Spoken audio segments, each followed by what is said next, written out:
नमस्कार, जेके अपडेट में आपका स्वागत है। मैं हूं अश्विनी गुप्ता। दोस्तों, आपको याद ही होगा जब हमने एक बार पहले भी हमने यहीं इसी जगह से केडी मल्टी स्पेशलिटी हॉस्पिटल से आपको बताया था कि यहाँ पर जो है आईवीएफ तकनीक का जो है उपयोग किया जाना लगा है। करीब 1 साल पहले इस तकनीक को यहाँ पर लाया गया, लेकिन आपको हम बता दें कि आज 1 साल में केडी मल्टी स्पेशलिटी हॉस्पिटल ने करीब 100 दंपतियों को संतान सुख दिलाया है। इसी पर बात करने के लिए हमारे साथ यहाँ पर मौजूद हैं इंडिया की top most IVF specialist doctor Rubina Singh. उन्हीं से हम बात करेंगे। मैम जी, आपको पहले तो मुबारक है कि आपने 100 दंपतियों को यहाँ से ही उनको संतान सुख की प्राप्ति कराई है। अब इस उपलक्ष्य में क्या आगे इतना बड़ा माइलस्टोन आपने अचीव किया है, तो इसे लेकर आप जम्मू के लोगों को कुछ देंगे, कोई तोहफा? जम्मू के लोगों को हमने क्या तोहफा देना है। जम्मू के लोग हमें बहुत प्यार करते हैं और हमें काफ़ी हमारा सपोर्ट करते हैं। सबसे आज जो मैं मेजरली आपके चैनल के थ्रू बताना चाहूँगी वो ये है कि हमें 1 साल हो गया अपने आईवीएफ सेंटर को स्टार्ट किए और थैंकफुली हमने काफ़ी सक्सेसफुल केसेस किए और आज हमारा 100 प्रेगनेंसीज़ का माइलस्टोन जो है वो अचीव हो चुका है। ये हमारे लिए बहुत ही इम्पॉर्टेंट डे है और इसको हम सेलिब्रेट करना चाहेंगे। इन अ वे हम वापस जिस सोसाइटी ने इतना प्यार किया, हम वापस सोसाइटी को ही देना चाहेंगे, जिसके लिए हमने 29 तारीख को, इसी मंथ के 29 सितंबर को हमने एक कैंप रखा है जो कि इनफर्टिलिटी और आईवीएफ का कैंप ही होगा, जिसमें कंसल्टेशन की जाएगी, अल्ट्रासाउंड किया जाएगा और काफ़ी नॉमिनल कॉस्ट पे आने वाले 3 महीने में आईवीएफ किया जाएगा। इसीलिए इसी की सेलिब्रेशन को रखते हुए हमने सोचा कि सोसाइटी को जो हमें इतना प्यार मिला, हमें उनको वापस देना चाहिए। इसीलिए हमने ये कैंप रखा है। मैम, एक सवाल है।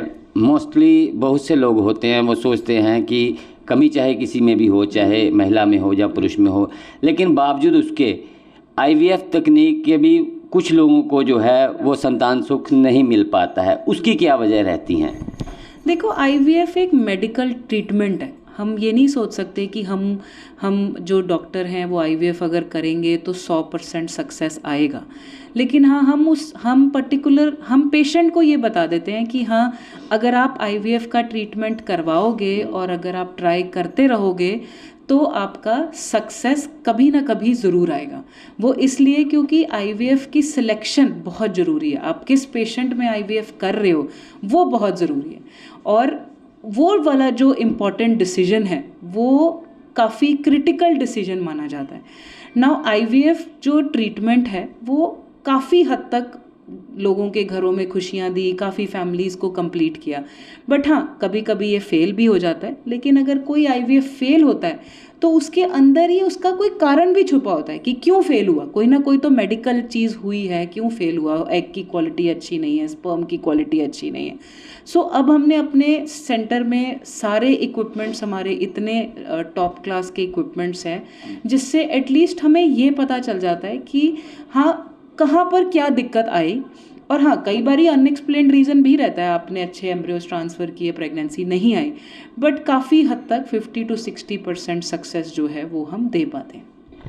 मैम, आजकल जिस प्रकार से बहुत भागदौड़ की ज़िंदगी है, तो बहुत से कपल, ये तो रही उनकी बात कि जिनको संतान सुख प्राप्त ही नहीं हो रहा है, लेकिन बहुत से कपल आजकल जो है वो नहीं चाहते हैं कि अभी वो बच्चे को करे या नहीं करे, कोई प्लान करे उसके बारे में। लेकिन एक एज ऐसी आती है जब वो चाहते हैं कि अब हमें बच्चा प्लान करना चाहिए, लेकिन तब उनको नहीं हो पाता है। तो उन कपल्स के लिए भी क्या कोई है आपके पास टेक्निक है अभी? क्या वो अभी से ऐसा कुछ कर सकते हैं ताकि आने वाले सालों में वो संतान सुख की प्राप्ति कर सकें? बिल्कुल। जैसे जैसे लोगों के करियर इम्प्रूव होते गए, लोगों को नौकरियां मिलती गई, एज ऑफ मैरिज बढ़ती जा रही है, तो इस वजह से लोग अपनी शादी भी डिले करते हैं, बच्चे भी डिले कर रहे हैं। ये जायज़ है, इसमें कुछ गलत नहीं है। ये सोसाइटी में चेंजेस आए हैं जिसमें कोई गलत बात नहीं है। बट हाँ, टेक्नोलॉजी ने इन प्रॉब्लम्स को भी सॉल्व किया, सबसे अच्छी बात ये है। नाउ मेरा एडवाइस उन कपल्स को रहेगा जो अभी प्रेगनेंसी प्लान नहीं कर रहे पर मैरिड हैं, उनके लिए एडवाइस ये है कि हाँ, आप अभी बेबी प्लान नहीं कर रहे बट आप डॉक्टर से मिल लीजिए, डॉक्टर से एडवाइस ले लीजिए, बेसिक टेस्ट करा लीजिए ताकि उनमें कोई प्रॉब्लम ना हो। कई बार हमारे पास पेशेंट जब आते हैं उनकी ऑलरेडी प्रॉब्लम इतनी हाई लेवल की हो चुकी होती है कि हम भी उनकी इतनी मदद नहीं कर पाते, बट हाँ, अगर पहले डिटेक्ट हो जाती तो वो कंट्रोल में भी हो सकती थी और उसके रेस्क्यू प्रोसीजर भी हो सकते थे। सो इसलिए ऐसे कपल्स टाइम से पहले अगर ट्राई करने से भी पहले अगर डॉक्टर से मिल लें, बेसिक टेस्ट करा लें, जैसे हस्बैंड अपना टेस्ट करा ले, वाइफ अपना टेस्ट करा ले, तो डॉक्टर बता देते हैं हाँ कोई प्रॉब्लम नहीं है, आप ऐसे ऐसे 1 या 2 साल में ट्राई कर सकते हो। बट हाँ, जिन कपल्स की एज जो है वो ऑलमोस्ट, वाइफ की एज मानी जाती है ज़्यादा इसमें, वाइफ की एज ऑलमोस्ट 30, 32, 33, 35 पहुंच गई है और फिर भी वो चाह रहे हैं कि मतलब ये प्रेगनेंसी डिले किसी और कारण से करना चाह रहे हैं, तो बहुत सारी टेक्निक्स जैसे एम्ब्रियो फ्रीजिंग, एग फ्रीजिंग, ये सारे प्रोसेसेस जो हैं वो भी फैसिलिटीज़ अवेलेबल हैं। बट जिनकी एज, वाइफ की एज 35 है, वो कोशिश करें कि बहुत ज़्यादा वेट ना करें, क्योंकि फर्टिलिटी जो है वो एज डिपेंडेंट होती है, जैसे जैसे एज बढ़ती रहती है। आपने कहा एग फ्रीजिंग, ये एग फ्रीजिंग कितना टाइम तक आप रख सकते हैं? आप जब मर्जी, जब भी आप चाहें, हमारे कितने पास साल तक? जब तक भी आप चाहें, जब तक भी। कई बारी जैसे हमारे पास कोई पेशेंट IVF कराता है, उनकी पहली बारी में प्रेगनेंसी हो गई, उनका एक बेबी हो गया, वो 2 साल 3 साल बाद सेकंड बेबी कर सकते हैं, तो वो 2 साल तक भी एम्ब्रियो रह लेते हैं, 3 साल, वो कपल का डिसीजन है। कि अब जैसे कोई हमारे पास कपल आते हैं, वो US जाना चाहते हैं शिफ्ट, अब US जाएंगे, अपना घर खरीदेंगे, 1-1.5 साल में सेटल होंगे, 2 साल में बच्चा करेंगे, तब तक आपकी बायोलॉजिकल क्लॉक मीन्स आपकी बॉडी की एजिंग तो हो रही है ना, बॉडी को तो नहीं पता कि आपको करियर में कुछ बनना है, तो फर्टिलिटी को तो नहीं पता है। इसलिए उन पेशेंट्स के लिए हमारे पास आते हैं, ऐसे पेशेंट्स भी नहीं कहेंगे, ऐसे स्मार्ट कपल ही होते हैं, इनको तो हम स्मार्ट कपल ही कहेंगे, वो हमारे पास आते हैं, अपना एम्ब्रियोज फ्रीज करते हैं और फिर जब कभी वापस आएंगे, जब कभी सोचेंगे फैमिली को, मतलब फैमिली स्टार्ट करने के लिए, हमसे एम्ब्रियो ट्रांसफ़र करा लेंगे। तो ये बहुत ही अच्छी साइंस डेवलप हुई है, इसको समझना जरूरी है। लोग सोचते हैं IVF में पता नहीं क्या है, हमारे एम्ब्रियो नहीं होंगे, हमारा बेबी नहीं होगा, ऐसा बिल्कुल भी नहीं है। ये इतनी स्पेशलाइज साइंस है कि मेरे को तो लगता है कि ये बिल्कुल नेक्स्ट टू मिरेकल साइंस है। टेक्नोलॉजी की बात करें तो उसमें KD हॉस्पिटल में आपके पास कौन कौन से फैसिलिटीज़ हैं? नाम लो तो हमारे पास हर तरह का इक्विपमेंट है और हम कॉन्टिन्यूसली अपने इक्विपमेंट्स को अपग्रेड करते रहते हैं। वो इसलिए हम अपग्रेड करते हैं सो दैट हमारे पेशेंट्स को अच्छे से अच्छा रिजल्ट मिले।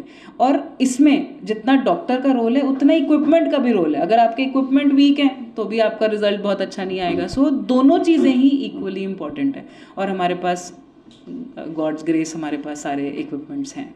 बहुत बहुत शुक्रिया हमसे बात करने के लिए। तो ये थे डॉक्टर रुबीना सिंह, जिन्होंने पूरी डिटेल से बताया कि IVF क्या टेक्निक क्या और यहाँ पर कैसे कौन कौन से कपल्स जो है वो संतान सुख की प्राप्ति कर सकते हैं। तो अगर आप भी चाह रहे हैं कि आप संतान सुख लें तो अभी आप नहीं वो कर पा रहे हैं, तो आपको 29 सितंबर को यहाँ पर ज़रूर आना चाहिए। KD multi speciality hospital Trikuta Nagar में। यहाँ पर स्पेशली IVF के लिए ही कैंप लगाया जा रहा है, तो आप भी जहाँ पर आकर अपनी जांच करवाएं ताकि आप भी आगे संतान सुख की प्राप्ति कर सके। तो मुझे अश्विनी गुप्ता को कैमरामैन निंदर शर्मा के साथ दे इजाज़त। आप जुड़े रहें JK अपडेट के साथ। जम्मू कश्मीर की खबरों के लिए जुड़े रहिए JK अपडेट के साथ।